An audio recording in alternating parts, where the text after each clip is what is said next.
अगर जिस फील्ड में उसका इंटरेस्ट होगा और आप अपने बच्चे को उस फील्ड में भेजेंगे तो उसमें कुछ बहुत अच्छा कर सकता है। हो सकता हो कि जो आज तक कभी किसी ने ना किया हो वो कर दिखाए। तो हर शिक्षक जो है, जितने भी बच्चे होते हैं जो पढ़ने में अच्छे होते हैं, वो अच्छे इसलिए होते हैं क्योंकि एक सही दिशा दिखाया जाता है। देखिए, उस एक क्लासरूम है, उस क्लास में 50 बच्चे बैठे हैं। उसी क्लास में कुछ बच्चे ऐसे होते हैं जो पूरे स्कूल या पूरे क्लास को टॉप करते हैं, और कुछ बच्चे ऐसे होते हैं जो उसी क्लास में फेल हो जाते हैं। तो अगर शिक्षक के अंदर कमी होती तो पूरा क्लास फेल होता। उसी क्लास के कुछ बच्चे टॉप नहीं करते। इसमें गलतियां कई जगहों से आती हैं, छोटी छोटी। पहला, कहीं पर भी आप कोई भी कोर्स कीजिए, कोई भी पढ़ाई कीजिए, कहीं बिजनेस लाइन में रहिए, किसी भी फील्ड में रहिए, आपका रेगुलर होना बहुत जरूरी है। अगर आप रेगुलर नहीं हैं तो आप सफल नहीं हो पाएंगे। सफलता का सबसे पहला जो राज है वो यही है, आप अपने काम में रेगुलर रहें। दूसरा ये है कि जिस भी आप काम को करें उसमें दिल और दिमाग दोनों लगा दीजिए। हो सकता हो कि उस काम में आपको तत्काल में कोई फायदा ना दिखे, लेकिन बाद में उस चीज में आपको फायदा जरूर मिलेगा। ये हमारी गारंटी है, हमने इसको महसूस किया है, देखा भी है। आप कोई भी काम करते हैं, लगता है कि ये पता नहीं सही है या नहीं सही है, लेकिन अगर आप उस काम में लगातार लगे रहेंगे, मेहनत करेंगे, आपका मेहनत कभी असफल नहीं होगा, कभी भी नहीं असफल होगा। इसका फल कभी ना कभी जरूर मिलेगा। आपने जो समय दिया है किसी सब्जेक्ट को पढ़ने के लिए, कभी व्यर्थ नहीं जाएगा। उसका आपके जीवन में कहीं ना कहीं उपयोग आ जाएगा। छोटी से छोटी चीज़ या बड़ी से बड़ी चीज़ हो।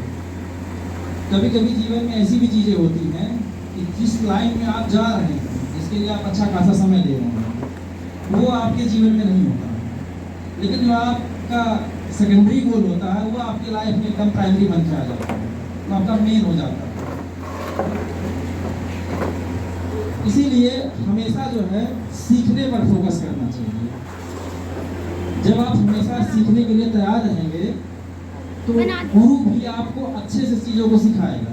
एक होता है कि ढकेल के काम करवाना, आए हैं कहना पड़ रहा है कि कॉपी निकालो, रिवाइज करो, लर्न करो, ये सारी चीज़ें।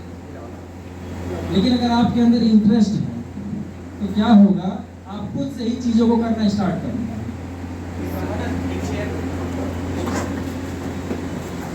जिस दिन आप चीज़ों को खुद से ही करना स्टार्ट करेंगे, आप देखेंगे वो सब्जेक्ट एकदम आसान होने लगेगा। अगर आपको लगता है कि कोई सब्जेक्ट ऐसा है जो हमें नहीं समझ में आ रहा है, हमको कठिनाई हो रही है, तो आप कभी उसको ठंडे दिमाग से उस सब्जेक्ट को लेकर बैठिए और सब्जेक्ट को पढ़ने से पहले आप उसके कुछ पहलू पे गौर कीजिए कि हमें सब्जेक्ट क्यों पढ़ रहे हैं, इससे हमारा क्या फायदा है, क्यों पढ़ रहे हैं, क्या इसका मकसद है पढ़ने का। अगर आप इन सब चीज़ों को देखेंगे और आपको पता चल गया कि हाँ इसका हमारे जीवन में यही उद्देश्य है, आपको ऑटोमेटिक सारी चीज़ें समझ में आने लगेंगी। देखिए, कोई बच्चे होते हैं जिनको मैथ या कंप्यूटर नहीं समझ में आते, और भी कोई सब्जेक्ट है वो एकदम नहीं समझ में आता। नहीं, कोई बच्चे ऐसे होते हैं जिनको सारे सब्जेक्ट से बहुत ज़्यादा लगाव है। वो क्यों होता है? क्योंकि वो जिस चीज़ पर ध्यान देते हैं उनका वो सब्जेक्ट अच्छा हो जाता है। ये बनाइए तो जैसे इसी बैच में बहुत सारे बच्चे ऐसे हैं पूरा भाषण कोडिंग सीख रहे हैं। उनको स्टार्टिंग में कुछ दिक्कतें हुई, लेकिन थोड़ा सा उन्होंने ध्यान दिया, लैब वगैरह किया, जो भी चीज़ें बताई गई सब पर ध्यान दिया, उनकी स्किल्स बहुत अच्छी हो गई। ऐसे बहुत सारे बच्चे हैं जिन्होंने कोडिंग को पहली बार हाथ लगाया। अभी इसके पहले आप अगर कोडिंग का नाम सुनते थे तो लगता था कि बहुत डिफिकल्ट होगा, ऐसे होगा, नहीं कर पाएंगे, बहुत टेक्निकल चीज़ है, और ये पढ़ाई बहुत बड़े बड़े शहरों में ही हो सकती है। ऐसी कोई बात नहीं है। आपके अंदर जो है जुनून होना चाहिए, तो आप अपने घर के अंदर बैठे हुए भी सारी चीज़ों को सीख सकते हैं। सीखने के लिए एक मोबाइल फ़ोन ही काफ़ी है आज के समय में, और इंटरनेट कनेक्शन। दो चीज़ें हैं तो आप पूरी दुनिया को अपनी मुट्ठी में कर सकते हैं। हमारी जो पढ़ाई है उसका लगभग 50% जो भाग है वो ऑनलाइन ही हुआ। अभी हम शहर के बाहर नहीं गए पढ़ने के लिए, कंप्यूटर की पढ़ाई के लिए अपने शहर में ही रहते पढ़े। और हमारा कोई ऐसा बहुत लंबा एक्सपीरियंस भी नहीं रहा है। हमने जो है हाल ही में पढ़ाना स्टार्ट किया है, लगभग 8वां महीना हो जा रहा है।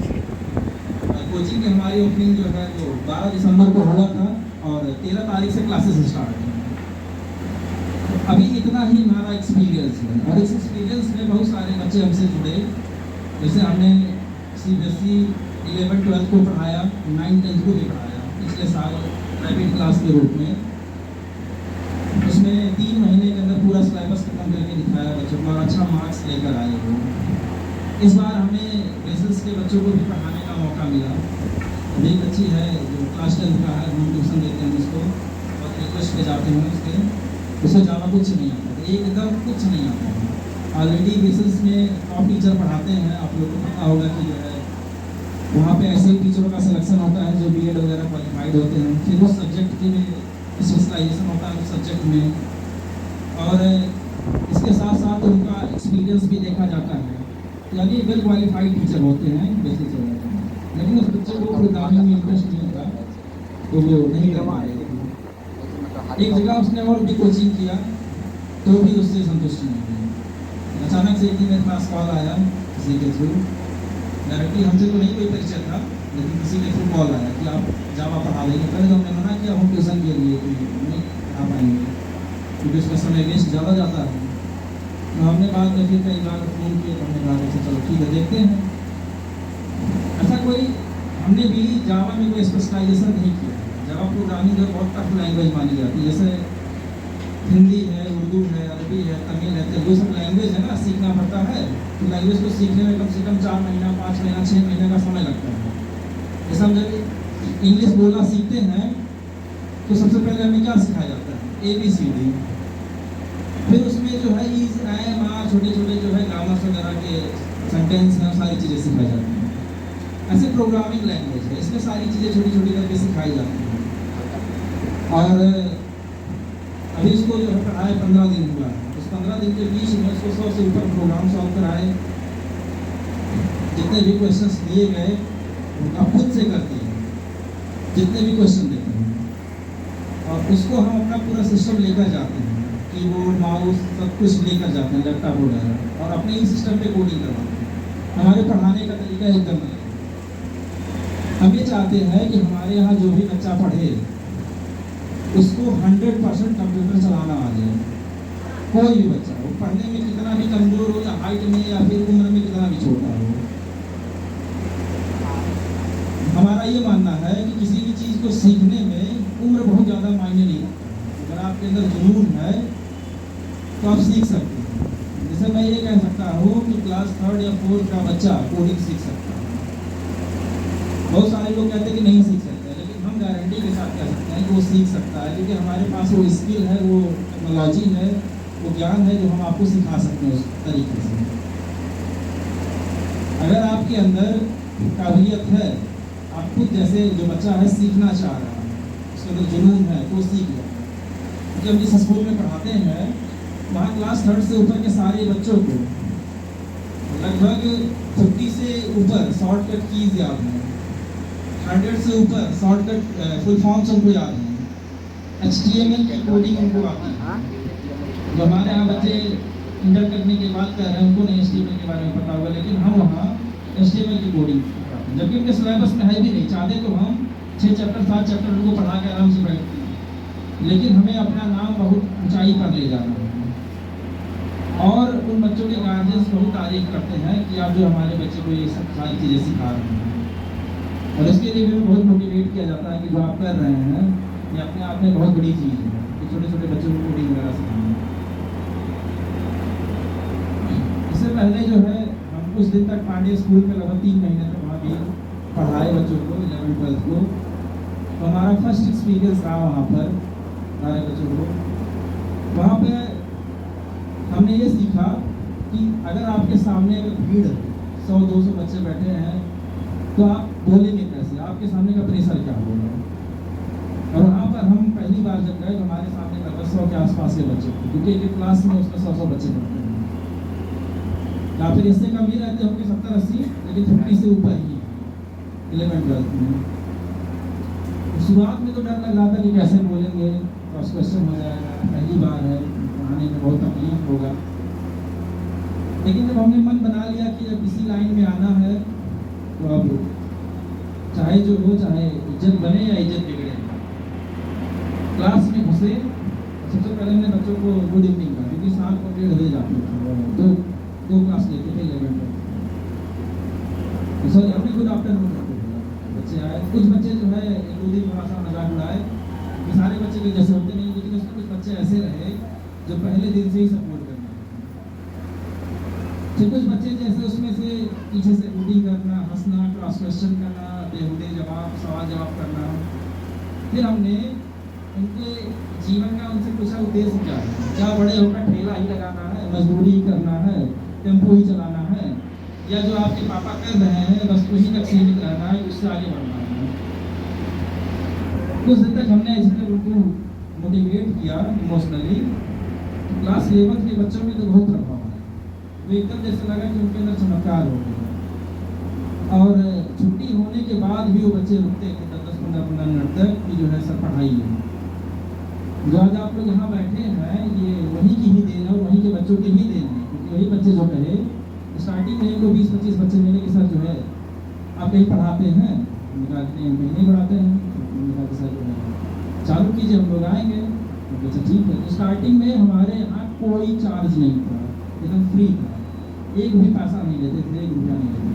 तो रजिस्ट्रेशन का था, हमने क्या रखा था, जो बच्चे रजिस्ट्रेशन कराएंगे उनको लास्ट में एग्ज़ाम करा के उनका सर्टिफिकेट मिलेगा, और जो रजिस्ट्रेशन नहीं कराएंगे उनका एग्ज़ाम नहीं होगा, वो आएंगे सीख सकते हैं, जो सीख सकते हैं। तो पहली बार में ही हमने 3 बैच बना दिया, शाम को 3 से 4:30, फिर 4:30 से जो हमारा 6 बजे तक चलता है, 5 बजे तक चलता था, सॉरी 6 बजे तक चलता था, और एक 6 से 7 चलता था, 3 बैच चलता था। 1.5 घंटे का 2 बैच था और 1 घंटे का 1 बैच। पहले शिफ्ट को पढ़ाने में हमको 5 महीना लगा, 3 महीने के कोर्स को पढ़ाने में 5 महीना लगा। और उसका जो नोट्स बना, बच्चे इतना खुश होते हैं देखकर कि सर इसमें आपने तो सारी चीज़ें लिखवा दी हैं, सारी चीज़ें बता दी, आपने कुछ छोड़ा ही नहीं है, जो भी चीज़ें हैं। पुराने बच्चे हमारे बीच में तो है नहीं, अगर होते तो उनको जरूर बुलाते हैं यहाँ पर कि क्या चीज़ें उसमें कराई गई हैं, कैसे कराई गई हैं।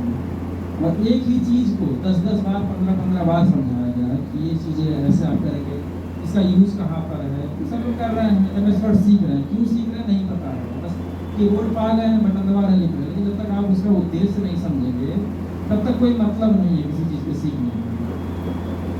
आप एक्सेल पे काम कर रहे हैं, क्यों कर रहे हैं, उसका मेन मकसद क्या है, तो आप नहीं, उसका कोई मतलब नहीं। पावर पॉइंट कर रहे हैं, कोई मतलब नहीं।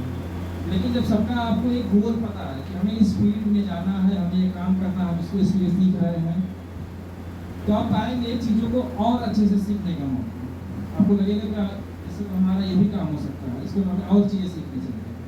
और हम आपको बता दें, जब भी हम MS वर्ड या एक्सेल या पावर पॉइंट बनाते हैं तो हर बार हमें कुछ नया सीखने को मिलता है। कहने के लिए तो बहुत छोटे सॉफ्टवेयर हैं, लेकिन ये 3 सॉफ्टवेयर अगर आपके पास कंप्यूटर है, अगर ये नहीं आता है तो आप अपने सिस्टम का प्रॉपरली यूज़ नहीं कर पाएंगे। ये 3 सॉफ्टवेयर आपको हर हाल में और हर बच्चों को आना चाहिए, क्योंकि आज का समय ये तो ठीक है, लेकिन आने वाली पीढ़ी आप देखेंगे छोटी से छोटी दुकान पर कंप्यूटराइज्ड बिल निकलेगा। मैक्सिमम जगहों पर देखिए हो चुका है। आप थोड़ा सा बड़े शहरों में जाएंगे, गोरखपुर, लखनऊ, तो वहाँ पर देखेंगे कि जो पानी की टंकी है, QR कोड लगा है, ऑनलाइन पेमेंट ले रहे हैं। हर दुकान पर, ठेले वाले पर, सब्जी की दुकान पर, पिज्जा फुल्की की दुकान पर, हर जगह, सब जगह QR कोड लगा, ऑनलाइन पेमेंट ले रहे हैं। तो इस टेक्नोलॉजी का तो ज्ञान होना चाहिए। जैसे अगर आप बिजनेस कर रहे हैं, बिजनेस में आप अगर कर रहे हैं तो आपके दुकान में जो प्रोडक्ट हैं उन सबका ब्यौरा तो रखेंगे ही ना, कि डेली क्या बिक रहा है, क्या आ रहा है, क्या जा रहा है, ये सब निकालेंगे कि नहीं निकालेंगे। एक होता है कि आप कागज़ पर काम कर रहे हैं, कागज़ पर काम कर रहे हैं तो रिस्की होता है, अगर कागज़ ख़राब हो जाए, गायब हो जाए तो फिर दिक्कत हो जाएगी। लेकिन वही चीज़ अगर आप ऑनलाइन कर रहे हैं या सिस्टम पर कर रहे हैं, कंप्यूटर पर सॉफ्टवेयर के अंदर कर रहे हैं, तो आपका डेटा सिक्योर रहता है। उसमें कई सारे फीचर्स होते हैं, जब आप उसको यूज़ करेंगे तो आपको लगेगा कि आज तक हमने इसका यूज़ क्यों किया नहीं, इतना लेट क्यों हो गया इसको यूज़ करने में। हमारा काम कितना आसान हो जाता अगर हम इसका यूज़ करते हैं। जो काम आप कागज़ को लेकर 2 घंटे तक बैठे रहते हैं, उसमें प्रॉफिट लॉस निकालते हैं, क्या हमारा प्रॉफिट हुआ, क्या हमारा लॉस हुआ, उसमें बहुत टाइम लगता है और आप हमेशा कंफ्यूज रहते हैं, उसमें गलतियों के चांसेस रहते हैं। लेकिन अगर आप किसी चीज़ को सिस्टम पर करते तो आप आसानी से सारी चीज़ों को हैंडल कर लेते हैं। सिर्फ यही एक सेक्टर की हम बात नहीं करेंगे, कंप्यूटर ही जो है सब कुछ है, लेकिन सब कुछ नहीं है, लेकिन बहुत कुछ है। आप अगर प्राइवेट सेक्टर में हैं, किसी ऑफिस वगैरह में कर रहे हैं, आपको बेसिक कंप्यूटर का नॉलेज होना अनिवार्य है। अगर सिस्टम पर आप बैठ रहे हैं और आपको ऑन करने का ढंग नहीं है, कोई टाइपिंग करने का ढंग नहीं है, जैसे लग रहा है बिहेव करेंगे पहली बार सिस्टम पर बैठने का कोई मतलब भी नहीं है। अगर किसी जॉब के लिए वैकेंसी आती है, तो कोई बच्चा है वो सर्टिफिकेट लगाया हाई स्कूल और इंटर, वहीं पर एक दूसरे बच्चे ने लगाया हाई स्कूल, इंटर और कंप्यूटर। आप खुद सोचकर बताइए जॉब किसको दिया जाए, हाई स्कूल इंटर पहले वाले को या दूसरे वाले को? दूसरे पहले वाले को, दूसरे दूसरे वाले को दिया। आप खुद कह रहे हैं कि दूसरे वाले को दिया जाएगा। क्यों दिया जाएगा? क्योंकि उसके पास एक नॉलेज एक्स्ट्रा है। जो भी आदमी आपको अपने यहाँ पोस्ट करेगा, आपको अपने यहाँ रखेगा, वो इसीलिए रखेगा कि इसको एक तरह का नॉलेज और है, हम इससे अपना कुछ काम और करवा सकते हैं, हम इससे कंप्यूटर वाला काम करा सकते हैं। अच्छा, हमारे यहाँ ही देखिए कई वर्कर हैं, उसमें कुछ वर्कर ऐसे होते हैं जिनको बाइक वगैरह चलाने नहीं आता, तो हम लोग क्या करते हैं, जिनको बाइक चलाने आता है हम उन्हीं को रखते हैं। क्यों रखते हैं? कि कभी काम पड़ जाए, कहीं आना जाना पड़े तो बाइक से चला जाए, हमको ना जाना पड़े, पता चले कि मालिक दौड़ रहे हैं और जो वर्कर हैं वो दुकान पे बैठे हैं।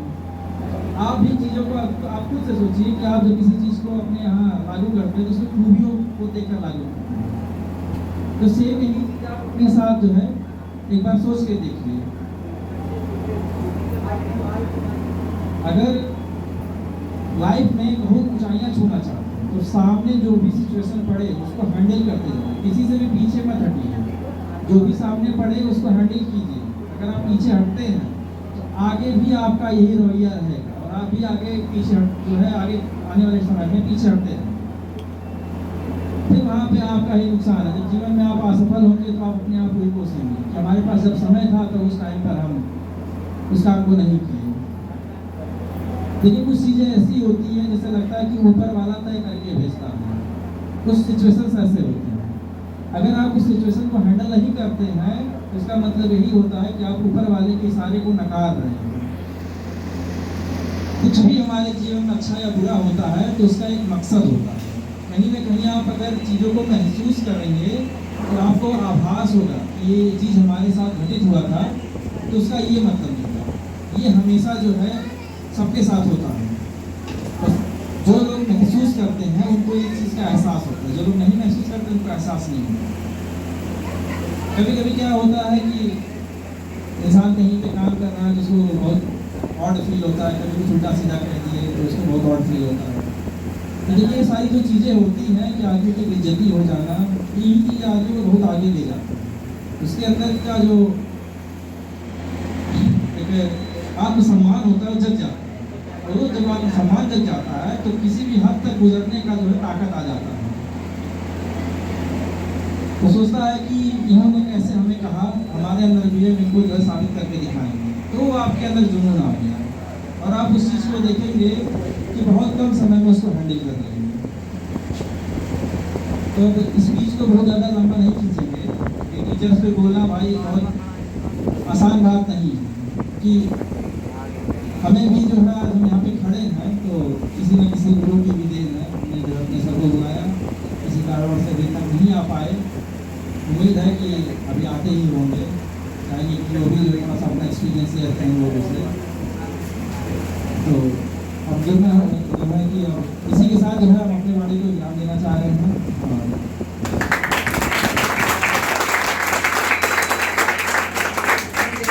आप लोगों में से आग्रह है कि जो बच्चे कुछ टीचर्स डे पर बोलना चाहें, जो अपने गुरु के बारे में कुछ कहना चाहें, तो एकदम आप